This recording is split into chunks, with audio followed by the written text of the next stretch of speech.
dan syukur senantiasa kita panjatkan kepada Allah Subhanahu wa Ta'ala. Salat dan salam semoga tercurah dan terlimpahkan kepada baginda Nabi besar Muhammad sallallahu alaihi wasallam. Teman-teman yang insyaallah dirahmati Allah, salah satu frequently asked question yang ada di kajian-kajian yang biasa saya datang adalah bagaimana caranya kita bisa untuk istiqomah. Itu biasanya banyak banget yang nanya, Ustadz, bagaimana caranya biar kita bisa istiqomah? Karena biasanya kalau kita beramal, kadang-kadang kita semangat, kadang-kadang kita nggak semangat.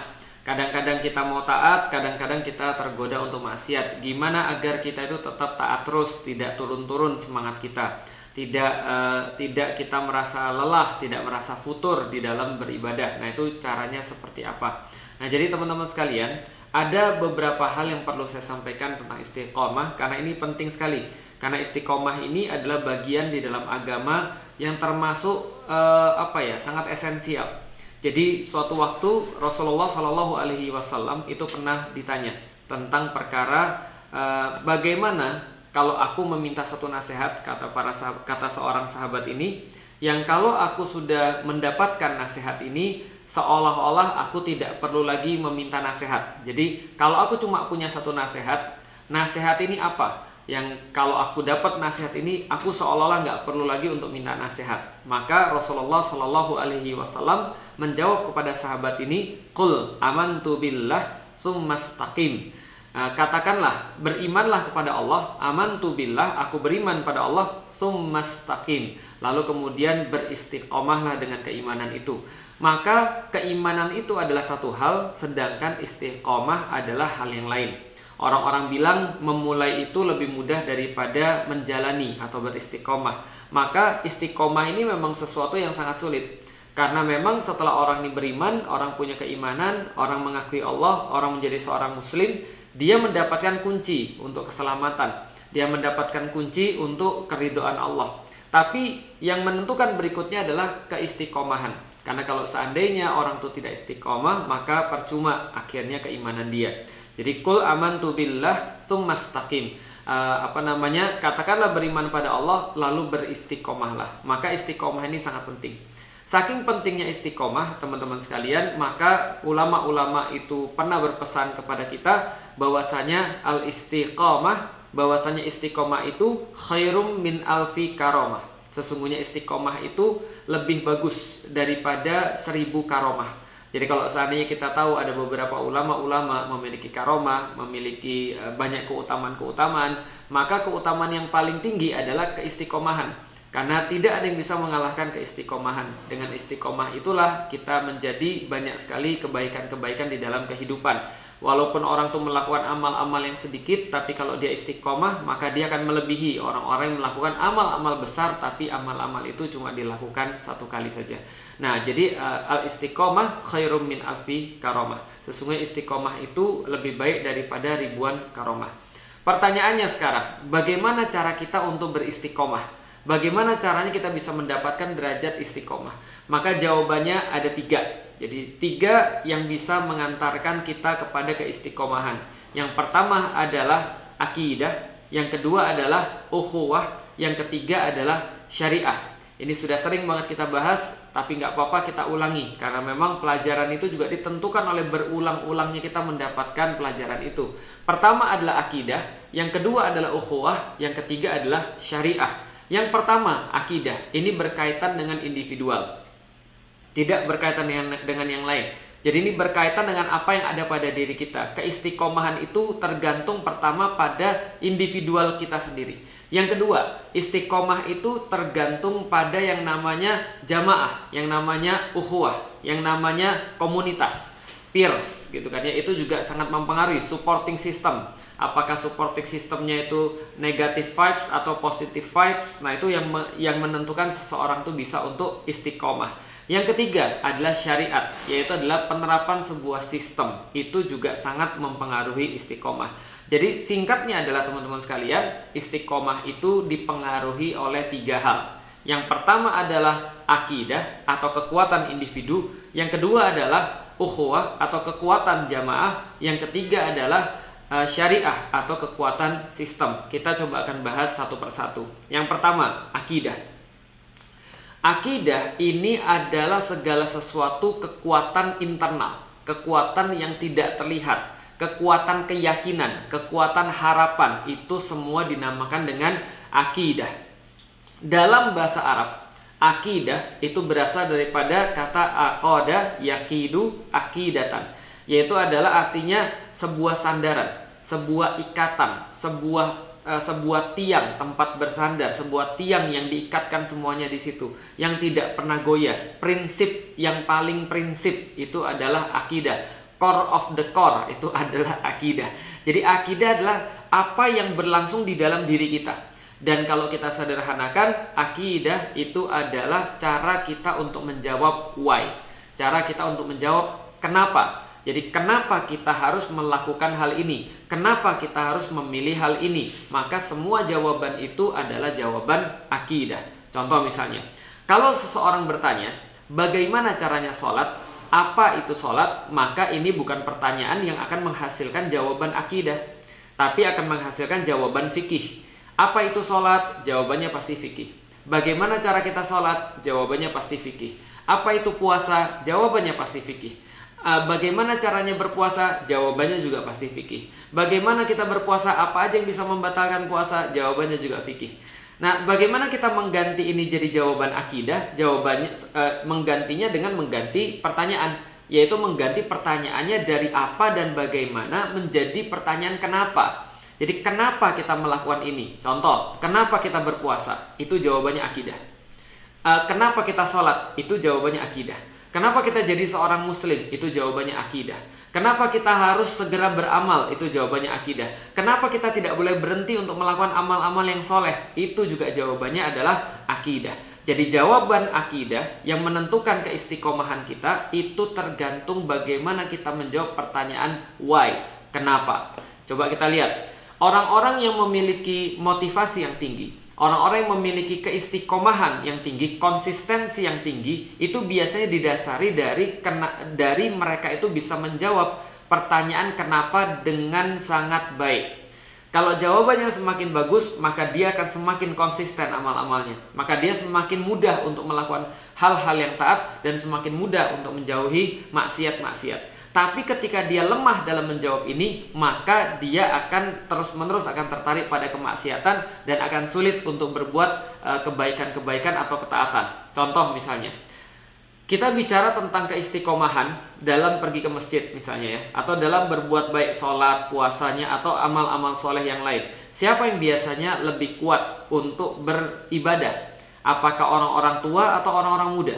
Jadi menurut teman-teman sekalian, coba orang tua atau orang muda yang lebih kuat beribadah, yang lebih banyak datang ke masjid, yang mereka nggak bolong-bolong datang ke masjid, biasanya adalah orang tua. Kenapa orang tua? Itu mereka lebih istiqomah, mereka lebih konsisten dalam berbuat amal-amal soleh. Jawabannya sederhana, karena orang tua itu mereka yakin, lebih yakin daripada anak-anak muda. Mungkin ya, lebih yakin daripada anak-anak muda kalau mereka itu bakal mati. Kalau mereka itu bakal sebentar lagi nggak ada lagi di dunia. Mereka bakal wafat, mereka bakal selesai urusannya di dunia. Karena keyakinan itu, maka orang tua mau untuk susah-susah datang ke masjid meskipun kakinya sakit, meskipun dia misalnya sudah lemah, meskipun dia ngantuk, tapi dia tetap mau pergi ke masjid. Kenapa? Dia yakin betul bahwa giliran dia akan segera datang. Umurnya sudah 80, umurnya sudah 85, dia punya teman-teman. By the way, teman-teman tahu, orang-orang tua tuh biasanya punya catatan tentang nomor telepon teman-temannya. Nah, jadi nama temennya terus ada nomor teleponnya biasanya. Kenapa? Supaya bisa keep in touch gitu ya. Nah, tapi setiap tahun tuh dicoretin satu-satu tuh. Wah, meninggal satu dicoret lagi. Wah, seleting itu misalnya ada 20 orang, sisa cuma 5 orang. Nah, maka dia mikir, ya cepat atau lambat saya nyusul. Karena orang-orang yang lahir bersama saya, karena orang-orang yang sudah main-main bersama saya sudah pada dipanggil semua, maka saya bisa jadi selanjutnya. Maka dia sangat merasa bahwa ya dia termotivasi untuk beribadah. Kenapa? Karena dia pikir ya saya akan segera mati. Apa gunanya yang lain? Apa gunanya mobil mewah? Dia nggak merasa terpesona ngelihat mobil mewah. Dia nggak merasa gumun ngelihat rumah mewah. Dia nggak ngerasa mau untuk pergi ke luar negeri ketika orang-orang pada berlomba-lomba flexing pergi luar negeri. Orang-orang pada punya handphone baru, dia juga mikir untuk apa? Kenapa? Karena sebentar lagi saya mati. Sementara yang saya persiapkan untuk mati itu bukan barang-barang fisik, tapi adalah barang-barang atau bekal-bekal yang bersifat amal ibadah. Maka dia akan maksain, dia akan milih masjid lebih daripada milih misalnya iPhone. Dia akan milih pergi ke masjid daripada dia misalnya pergi ke Eropa. Dia akan milih untuk berpuasa dan sedekah daripada dia milih untuk misalnya beli mobil baru dan seterusnya. Kenapa? Karena dia senantiasa termotivasi. Kenapa? Karena dia yakin bahwasanya dia bakal mati. Makanya di dalam Islam itu perkara keimanan itu terkait dengan keyakinan. Akidah terkait dengan keyakinan. Maka na yu'minu billahi wal yaumil akhir. Kata Allah, siapa yang dia beriman kepada Allah, maka dia akan yakin bahwasanya ada hari akhir. Bahwasanya dia tahu bahwa dia akan wafat. Dan semua hidup di dunia ini adalah persiapan cara untuk berjumpa dengan Allah dalam keadaan yang paling baik. Bahwa segala sesuatu di dunia ini adalah bagaimana caranya ketika dia di bawah tanah itu, dia senantiasa ya bahagia. Di bawah tanah itu ada penerangan, di bawah tanah itu ada misalnya ya luas dan segala macam. Dan dia tahu amal-amal dia yang nanti akan membuat kehidupan akhirat dia lebih baik. Maka keyakinan itu menentukan aktivitas. Tapi kalau ada orang yang dia lupa bahwasanya dia akan mati, artinya apa? Artinya akidahnya ini tidak sempurna mengantarkan dia pada keyakinan bahwa dia akan mati. Maka dia santai aja. Jangankan di bulan Ramadan dia skip tarawih. Jangankan di bulan Ramadan dia nggak puasa. Jangankan di bulan Ramadan dia masih buka aurat. Dia bahkan nggak puasa sama sekali. Dan bahkan ringan banget di bulan-bulan yang lain juga nggak puasa. Kenapa? Karena dia nggak ngerti kapan dia mati. Karena dia lupa. Dia berusaha melupakan bahwasanya dia bakal mati. Dia berusaha untuk tidak mengetahui bahwasanya setelah mati akan ada kehidupan dan pertanggungjawaban tentang apapun yang dia buat di dunia. Bahwasanya ketika dia berbuat sesuatu, meninggalkan sholat, meninggalkan puasa, menyakiti orang lain pun dia lakukan, dia merasa nggak ada masalah karena nggak ada sesuatu yang dia yakini. Itu akidah. Akidah itu keyakinan yang menimbulkan konsekuensi. Keyakinan yang menimbulkan kita itu untuk berbuat. Karena kita tahu kita akan menghadap Allah dengan membawa amal-amal kita, maka kita beramal baik. Karena kita tahu Allah nggak suka dengan sesuatu yang haram, kita jauhin yang haram. Karena kita tahu Allah tuh senang ketika kita berbuat dengan yang sunnah, kita mau berbuat yang sunnah. Kita baca misalnya hadis, ada 2 kebahagiaan bagi orang-orang yang berpuasa. Yang pertama adalah ketika dia berbuka puasa. Yang kedua adalah ketika dia berjumpa dengan Allah. Maka kita senang banget. Dan kita merasa, ya Allah, berbuka puasa aja senangnya kayak begini. Apalagi nanti ketika berjumpa dengan Allah. Maka Allah senang dengan puasa saya. Maka dia berusaha untuk melakukan apapun untuk menyenangkan Allah ketika nanti berjumpa dengan Allah di yaumil hisab. Gitu kan ya. Nah, ini perbedaan antara orang yang punya akidah dengan orang yang tidak punya akidah. Orang yang memiliki akidah, mereka memiliki keyakinan, mereka memiliki kesadaran bahwasanya setiap aktivitas mereka itu disaksikan oleh Allah. Makanya konsep ihsan di dalam Islam adalah berbuatlah seolah-olah engkau melihat Allah ketika engkau melakukan satu perbuatan itu. Dan kalau engkau memang tidak bisa melihat Allah, maka ketahui Allah yang melihat kamu. Maka ya orang-orang berakidah itu senantiasa akan istiqomah. Orang-orang yang berakidah itu insya Allah senantiasa akan konsisten. Karena pengingatnya bukan datang dari luar, tapi pengingatnya datang dari dalam. Itu sebagai yang paling awal yang akan mengendalikan dia untuk tidak berbuat yang buruk atau menjauhi maksiat dan mendekati ketaatan-ketaatan. Ketika dia punya semacam kayak inner power, sebuah motivasi dari dalam, yaitu adalah akidahnya dia. Coba kita lihat bagaimana terjadi di zamannya Rasulullah SAW. Diceritakan pada kita bahwasanya ketika Rasulullah itu pernah bilang akan ada satu masa di mana orang-orang itu akan menemukan emas dan mereka tidak berebut untuk mengambil emas itu. Dan ternyata kejadian. Dikisahkan pada kita di zamannya Rasulullah itu ada seorang laki-laki yang dia beli tanah dari saudaranya. Jadi dia beli tanah dari saudaranya, lalu kemudian setelah dia beli tanah itu dia garap. Setelah dia garap tanah itu, ternyata apa yang dia dapatkan, dia ketemu bongkahan emas di dalam tanah itu. Nah, jadi coba bayangin ya, kita beli tanah, lalu kemudian pas kita gali dapat bongkahan emas. Kalau kita mikirnya apa? Wah, rezeki nomplok. kita nggak sangka nih beli tanah cuma misalnya 100 juta dapat bongkahan emas nilainya misalnya 500 atau 20 miliar atau 2 miliar misalnya. Taruhlah pokoknya bongkahan emas. Hitung aja kalau 1 gram aja 1 gram aja 1 juta. Bagaimana kalau misalnya 1 kilo itu sudah 1000 gram. Itu sudah 1 miliar kalau 1 kilo. Belum lagi kalau 2 kilo, 3 kilo dan seterusnya. Pokoknya ditemukan di situ bongkahan emas. Maka yang tadi beli tanah itu ternyata dia tidak langsung ngambil emasnya, tapi dia segera menghubungi sahabatnya yang jual tanah itu. Dia bilang, kira-kira gini ya, kalau di Indonesia, "Mas, ini aku baru beli tanah kemarin kan?" "Iya." "Lalu aku dapat nih, ketika aku gali tanah ini untuk bertani, aku dapat bongkahan emas. Lah, ini emasnya ini harus aku kembalikan sama kamu." Yang jual tanah bilang, "Loh, kenapa dikembalikan?" Yang beli tanah bilang, "Lah iya, karena kan aku kan tidak beli emas. Yang aku beli itu tanah sama kamu. Akadnya itu beli tanah, bukan beli emas." Lalu kemudian yang jual bilang, "Iya, tapi akadku itu adalah ngasih kamu tanah yang sudah kamu beli. Berarti apapun yang ada di dalamnya itu milikmu, karena aku sudah jual." Lalu kemudian yang beli bilang, "Enggak, aku tidak merasa bahwa aku tuh beli emas. Kalau aku beli emas ada akadnya, tapi aku belinya tanah, bukan beli emas." Akhirnya mereka ribut.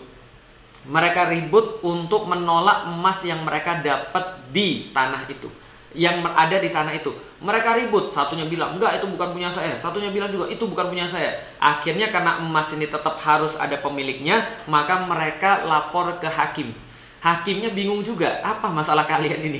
Kalian ini nggak pengen damai ya? Problem terus hidup Anda kalian ini. "Iya, karena ini emas bukan punya saya, ini ada di tanahnya dia." Yang satu lagi bilang, "Tanahnya udah saya jual kok." Akhirnya ketika mereka ribut, maka hakim itu bertanya pada mereka, Bapak punya anak perempuan?" "Oh ya, saya punya." "Umurnya berapa?" "Wah, umurnya kebetulan segini." "Wah, sudah siap nikah ya?" "Iya." Tanya lagi sama bapak satunya, Bapak punya anak juga?" "Iya, punya anak laki-laki." "Punya. Umurnya berapa?" "Wah, sama juga ini, sudah siap nikah." Akhirnya kata hakim, "Nikahkan anak kalian berdua, karena kalian tuh sama-sama orang soleh." Maka emasnya dikasih kepada pasangan baru itu. Nah, ini kan luar biasa ya teman-teman sekalian. Akhirnya kita bisa tahu bahwa di zaman Islam itu orang ketika ketemu emas dia nggak mau langsung ambil. Kenapa? Karena dia di dalam dirinya terdapat iman, bahwasanya dia tahu bahwasanya Allah tuh melihat, Allah tuh mengetahui, dan Allah akan meminta pertanggungjawaban kalau andaikan ada harta kayak gini yang dia itu tidak bisa buktikan dari mana. Nanti Allah akan minta pertanyaan. Daripada nanti ditanya di akhirat, mendingan saya masalah di sini aja. Maka orang-orang nggak mau ngambil yang bukan haknya. Apa yang membuat mereka seperti itu? Yang membuat mereka seperti itu adalah akidah. Akidah akan membuat seseorang menjauhi perkara-perkara yang tidak disukai oleh Allah dan senantiasa punya effort untuk mendekati perkara-perkara yang Allah suka. Maka mereka akan istiqomah untuk menjalankan ibadah-ibadah mereka, menjalankan amal-amal soleh mereka karena mereka punya iman. Saya mau melakukan ini karena saya perlu persiapan nanti di yaumil kiamat. Itu adalah kemudian pikiran mereka. Itu adalah akidah. Itu adalah iman. Orang punya akidah, orang punya iman, itu akan lebih kuat daripada orang-orang yang gak punya iman. Iman tuh kalau begitu tentang apa sederhananya? Sederhananya iman itu cuma dua. Satu, keinginan Anda mendapatkan kebaikan. Dua, kekhawatiran Anda mendapatkan keburukan. Kalau bahasa Inggrisnya hope and fear. Itu kan ya, hope and fear. Bukannya kita juga begitu. Iman kita adalah mengharapkan keridhaan Allah, dan kita tidak mau untuk mendapatkan azabnya Allah. Maka ketika kita beriman kepada Allah, kita berusaha untuk melakukan amal-amal soleh karena kita ingin mendapatkan kebaikan dari situ.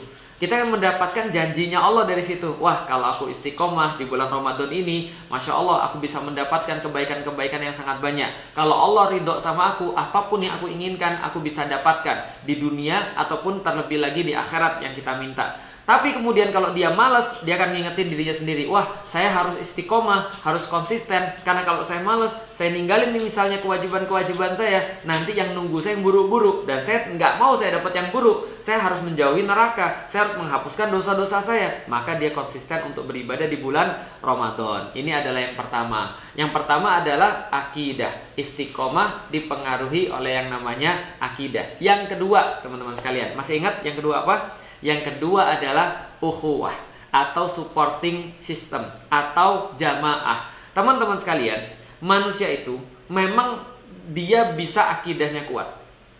dia bisa jadi memiliki why yang kuat sehingga dia senantiasa bisa konsisten dalam apapun aktivitas amal ibadah dia. Tapi manusia itu didesain tidak untuk bisa sendiri. Manusia itu didesain untuk melakukan sesuatu secara berjamaah. Nah, ini kuncinya. Jadi yang kedua adalah berjamaah. Karena manusia tidak didesain untuk melakukan ketaatan sendiri-sendiri. Lihat di dalam Al-Quran, semua perintah-perintah oleh Allah kepada manusia di dalam Al-Quran pasti menggunakan kata kalian. Jadi melakukannya itu harus bersama-sama. Ihdinas siratal mustaqim. Kita minta sama Allah aja, ya Allah tunjuki kami jalan yang lurus. Bukan tunjuki saya, tapi tunjukin kami jalan yang lurus. Ihdinas siratal mustaqim. Itu yang kita minta. Apalagi kutiba alaikumusiyam kama kutiba alal ladzina min qablikum la'allakum tattaqun. Diperintahkan bagi kalian semua untuk berpuasa sebagaimana yang pernah terjadi pada orang-orang sebelum kalian. Berarti perintah puasa itu ya bareng-bareng. Perintah sholat id bareng-bareng. Perintah sholat Jumat bareng-bareng. Kenapa? Bareng-bareng itu akan memudahkan kita untuk menuju ke istiqomahan. Karena kalau kita tidak bareng-bareng, biasanya kita akan terjebak di maksiat. Rasulullah Shallallahu Alaihi Wasallam pernah bersabda, teman-teman sekalian, innama ya'kulu dzi'bu minal ghanami qasiyah. Sesungguhnya serigala itu akan memakan domba yang sendirian. Artinya apa? Serigala ini binatang pack, binatang bareng, gerombolan. Tapi ketika dia mau nyerang orang, dia mau nyerang domba, bukan orang ya, dia mau nyerang domba, dia nyerang dombanya yang sendirian. Kenapa? Karena yang sendirian itu biasanya bermaksiat. Itu maksudnya. Manusia itu sendiri cenderungnya bermaksiat. Tapi kalau dia bareng-bareng, dia cenderungnya akan berbuat baik. Coba lihat aja. Lihat orang-orang yang bermaksiat. Biasanya mereka maunya nyendiri. Biasanya mereka maunya terpisah di antara yang lain. Lihat orang-orang yang pacaran tuh. Kalau pacarannya serius, itu nggak mau mereka bareng-bareng. Kalaupun bareng-bareng cari tempat yang bisa punya privacy, cari tempat yang bisa gelap gitu kan ya. Misalnya di bioskop, nah gitu kan ya. Atau misalnya kapan seorang pacar laki-laki paling senang ketika mendapatkan telepon pacarnya lalu pacarnya bilang, kesini dong, bapak ibuku lagi pergi. Nah itu misalnya. Nah kenapa? Karena mereka tidak mungkin melakukan maksiat secara berjamaah. Kalau melakukan maksiatnya sudah sampai jamaah, ya berarti sudah pro banget, sudah levelnya beda, berarti bahasanya juga beda. Orang pacaran maunya sendiri-sendiri. Contoh lagi, cowok-cowok nonton film porno misalnya. Nonton film porno, biasanya sendirian atau berjamaah? Ya biasanya sendirian lah. Lah kenapa? Ya nggak asik Ustadz kalau berjamaah. Itu masalahnya. Masalahnya manusia itu adalah makhluk yang didesain untuk melakukan kebaikan-kebaikan itu berjamaah. Karena mereka lebih semangat melakukan kebaikan itu berjamaah. Tapi kalau mereka melakukan keburukan, biasanya mereka melakukan sendiri-sendiri. Kenapa? Karena mereka tidak mau bareng-bareng ketika melakukan keburukan. Maka sendiri itu dekat dengan kemaksiatan, bareng-bareng itu biasanya dekat dengan yang namanya kejamaan atau kebersamaan. Jadi kebersamaan itu biasanya baik, sendiri biasanya buruk. Maka jangan sampai kita tidak melibatkan diri. Walaupun kita merasa, tapi saya itu Ustadz, saya itu introvert, saya itu tidak bisa untuk bergabung dengan banyak orang. Itu ilusi aja teman-teman sekalian. Kita tahu bahwasanya Allah menciptakan manusia. Setiap manusia pasti bisa untuk bareng-bareng kok. Cuma memang levelnya beda-beda. Ada orang yang cepat akrab, ada orang yang akrabnya lama, tapi dia tetap bisa berjamaah. Karena saya juga melihat bahwa kayak orang-orang misalnya kayak Fuad Naim itu katanya introvert.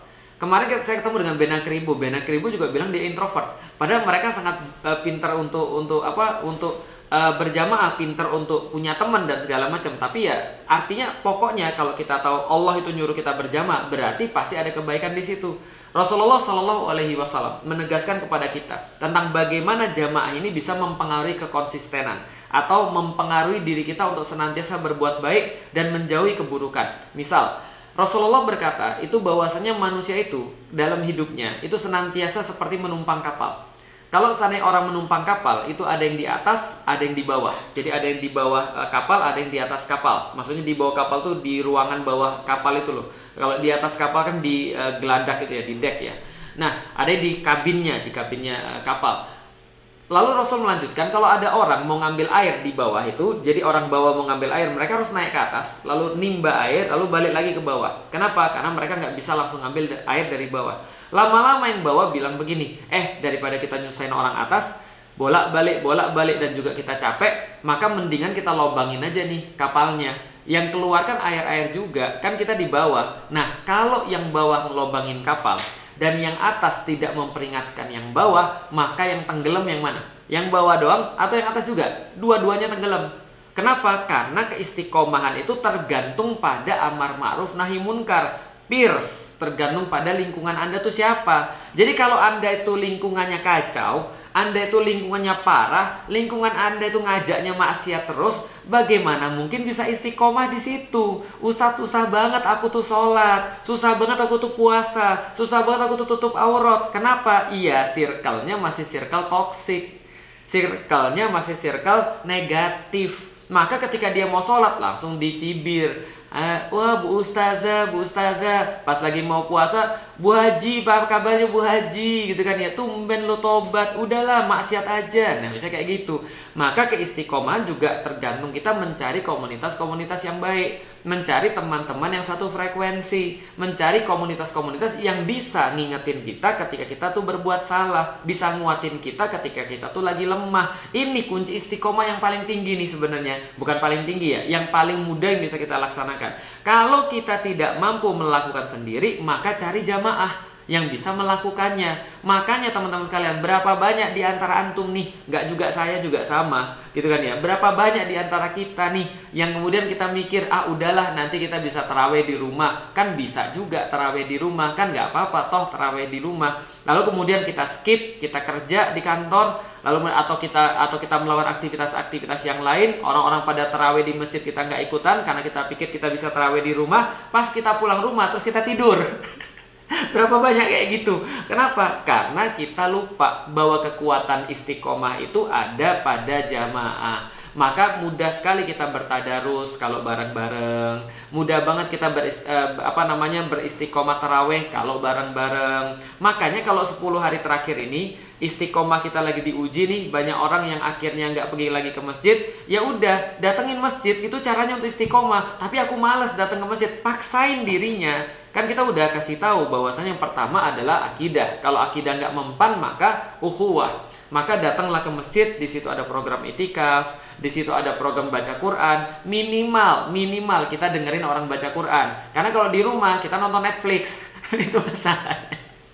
Lah, itu kita terpaksa untuk berbuat baik, dan itu masih lebih bagus. Makanya istiqomah itu yang kedua paling penting adalah pada kekuatan jamaah. Maka teman-teman harus menaruh diri teman-teman pada peers yang mempressure agar teman-teman tuh jadi orang baik. Harus naruh dalam kondisi supporting system yang bagus, penuh dengan positive vibes, gitu kan ya. Nah, itu adalah yang kedua. Yang ketiga, teman-teman sekalian, yang pertama adalah akidah, yang kedua adalah ukhuwah, yang ketiga nih yang paling kuat sebenarnya. Hanya saja kita belum menikmati sekarang. Tapi yang paling kuat yang ketiga ini adalah sistem. Sistem itu apa? Sistem itu adalah kekuatan yang sangat besar, lebih daripada akidahnya individu, lebih daripada ukhuwahnya berjamaah, yaitu sistem yang dia menerapkan Islam. Nah, kalau sistem ini udah menerapkan Islam, maka orang-orang baik itu akan muncul generational. Jadi kalau akidah itu memunculkan orang baik individu, kalau ukhuwah itu memunculkan orang baik berjamaah, kalau ini memunculkan sistem ini memunculkan orang baik generational. Jadi satu generasi itu orang baik semua. Kenapa? Karena mereka dipaksa jadi baik. Itulah yang Rasulullah Shallallahu Alaihi Wasallam sampaikan. Innamal Madinatu kalkir. Sesungguhnya Madinah ini seperti tungku api. Tanfi khobasiha wa yansi toyibiha. Sesungguhnya Madinah itu seperti tungku api, maka apapun yang masuk ke dalamnya akan berubah. Kalau masuk, kata Rasulullah, besi yang buruk, maka besi yang buruk-buruk itu buruknya akan hilang. Maka yang tinggal adalah yang bagus-bagus saja, karena sudah terkelupas oleh api tungku itu. Yang kedua adalah kalau besi yang masuk adalah besi yang jelek, besi yang bagus, maka besi itu akan mengkilat oleh tempaan tungku itu. Jadi mau masuk besi bagus, mau masuk besi jelek, tetap aja akan jadi bagus. Kenapa? Madinah menerapkan Islam. Madinah menerapkan sistem Islam. Maka orang-orang yang buruk akan masuk jadi baik. Orang-orang yang baik yang masuk jadi tambah baik. Contoh misalnya, bagaimana cara kita mengerti tentang yang namanya sistem? Jadi kayak gini teman-teman sekalian. Kayak kita pergi ke mall atau kita pergi ke pasar. Teman-teman pernah nggak pergi ke pasar yang kotor, kok pasar yang bau dan juga becek banget? Jadi sudahlah bau, lalu kemudian becek, kotor. Maka kalau orang-orang masuk ke pasar yang bau kotor bin becek tadi, maka biasa dia akan meludah, cuh itu misalnya. Kenapa? Dia merasa jijik. Kenapa? Karena dia merasa bau, merasa kotor. Jangankan dia ngeludah, muntah dia pernah di situ. Kenapa? Karena pasarnya tidak nyaman. Artinya apa? Sistem yang buruk memaksa orang untuk berbuat buruk. Orang akan buang sampah sembarangan, orang akan ngeludah sembarangan, orang akan kemudian merasa nggak nyaman, ngeludah, muntah dan segala macam. Tapi kalau sistem yang baik akan memaksa orang berbuat baik. Contoh, Anda pergi ke mall, bisa Grand Indonesia, atau misalnya mall manalah yang bagus. Misalnya kalau di Jakarta Taman Anggrek, ada lagi mall di Bogor, Botani Square misalnya, atau mall apapun lah terserah. Kalau Anda pergi ke mall-mall yang bersih itu, Anda akan terpaksa untuk berbuat bersih. Jangankan Anda muntah, ngeludah aja Anda nggak berani. Buang sampah aja Anda merasa kayak deg-degan. Kenapa? Karena langsung kelihatan. Maka sistem yang bersih akan membuat orang berbuat bersih. Sistem yang kotor membuat orang berbuat kotor. Ini kejadiannya. Jadi istiqomah itu kalau ada sistem yang bersih, itu Masya Allah. Lihat Madinah contohnya. Lihat Mekah contohnya di zaman Rasulullah Shallallahu Alaihi Wasallam. Maka mereka senantiasa menerapkan satu sistem namanya sistem Islam. Maka siapapun yang berada di dalam sistem Islam itu akan menjadi orang-orang yang baik. Minimal mereka terpaksa jadi orang yang baik. Berarti selain kita punya akidah, kuatin akidah kita. Dua, kita kuatin supporting system kita, komunitas kita, sambil kita nunggu bahwasanya kita tuh diterapkan Islam. Karena kalau nggak diterapkan Islam, susah kita istiqomah. Kenapa? Karena justru sistemnya ngajak kepada keburukan. Misal, gimana kita bisa istiqomah? Gimana kita bisa menjauhi khamar? Orang misalnya di negeri kita, itu khamar tuh boleh asal di bawah 5%. Apalagi riba, itu dijadikan sebagai jantung ekonomi. Itu sistemik. Bagaimana caranya bisa istiqomah? Bagaimana caranya kita bisa terus-menerus untuk berbuat taat kalau misalnya kita dipaksa terus untuk berbuat maksiat? Paham teman-teman sekalian? Maka ini adalah cara untuk istiqomah. Satu, akidah dikuatin. Pertanyaan why dikuatin, ditanyain terus. Kalau nggak bisa, tonton video-video saya. Saya banyak sekali bahas tentang akidah. Tonton video-video saya di YouTube, itu banyak sekali membahas tentang akidah. Yang kedua, cari komunitas yang baik. Cari komunitas yang nggak toksik. Jauhi komunitas yang toksik. Yang itu bisa membuat kita untuk lebih kuat dalam beribadah kepada Allah. Istiqomah terus-menerus dalam beribadah kepada Allah. Yang ketiga, sistem yang menerapkan Islam. Sayangnya ini belum. Dan mudah-mudahan kalau seandainya kita memperjuangkan, mudah-mudahan nanti anak cucu kita itu bisa berada dalam sistem Islam yang ngajak semuanya itu untuk jadi dalam kebaikan. Jadi teman-teman sekalian, itu adalah tips dan trik untuk bisa istiqomah. Selain juga berdoa kepada Allah, Allahumma sabit qalbi ala dinik. Ya Allah, tolong tetapkan agama saya dalam agamamu. Gitu kan ya, ya muqallibal qulub sabit qalbi ala dinik. Ala ta'atik juga boleh. Jadi tetapkan saya dalam kebaikan, tetapkan saya dalam Islam, tetapkan saya dalam agamamu ya Allah. Dan ada beberapa tips-tips yang lain juga. Misalnya Ustadz Fatih Karim, Ustadz saya, dia itu beli kain kafan. Lalu kain kafan tuh disimpan di lemarinya. Untuk setiap pagi dia lihat, maka dia, wah ini saya mau mati. Balik lagi ke akidah gitu kan ya. Maka dia akan senantiasa istiqomah dalam melakukan kebaikan-kebaikan. Ada di zaman para sahabat, mereka gali lubang kubur di dalam rumahnya. Ketika begitu mereka futur, mereka ngelihat lubang kubur itu, oh nanti aku akan di sini. Hari ini aku akan beribadah. Paling lama selama hidupku 60 tahun beribadah. Itu pun aku nggak tahu setelah itu aku kuat lagi ibadah atau enggak. Tapi di sini nunggunya lama. Mendingan aku sekarang capek ibadah daripada nanti aku capek di dalam kubur itu. Masih nggak bisa juga dia tidur di dalam kubur itu. Itu para sahabat. Untuk kemudian beliau mengetahui seperti apa nggak enaknya ketika di dalam kuburan tapi nggak punya teman, tapi nggak punya sahabat, dan dia nggak punya amal yang diandalkan. Nah maka teman-teman sekalian, mudah-mudahan kita semua bisa istiqomah, terutama pada hari-hari yang terakhir di bulan Ramadan ini. Mudah-mudahan kita bisa memaksimalkan, karena sesungguhnya amal-amal itu tergantung pada akhirnya. Mudah-mudahan di akhir ini kita bisa istiqomah dalam beribadah, kita bisa kemudian untuk senantiasa memaksakan diri kita untuk bisa taat kepada Allah Subhanahu wa taala dan menjauhi maksiat-maksiat yang lain. Wallahu a'lam bishawab. Assalamualaikum warahmatullahi wabarakatuh.